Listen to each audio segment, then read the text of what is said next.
Cargo طیارے کیٹو کے ملبے ملنے کے بعد عملے کی تلاش میں پاک بحریہ اور پاکستان میری ٹائم سیکیورٹی ایجنسی کی جانب سے اورماڑہ کے قرب و جوار میں عملے کی تلاش جاری ہے۔ پاک بحریہ کے غوطہ خور مختلف مقامات پر زیر سمندر بھی سرگرمیاں جاری رکھے ہوئے ہیں۔ مزید جانیں گے ڈان نیوز کے نمائندے سید وسیم سے۔ وسیم، کیا صورتحال ہے اس وقت آپریشن کی؟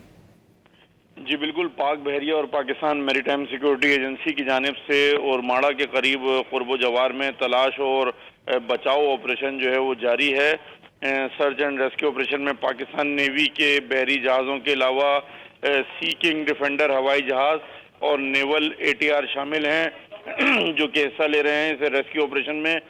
پاک بحریہ کے غوطہ خور مختلف مقامات پر زیر سمندر سرگرمیاں جاری رکھے ہوئے ہیں۔ تلاش کا آپریشن ممکنہ مقام کے اطراف میں مزید 15 سے 20 نوٹیکل مائل کے دائرے میں بڑھا دیا گیا ہے۔ طیارے میں سوار کاکپٹ عملے کے 5 کریوز کا تاحال سراغ نہیں مل سکا ہے۔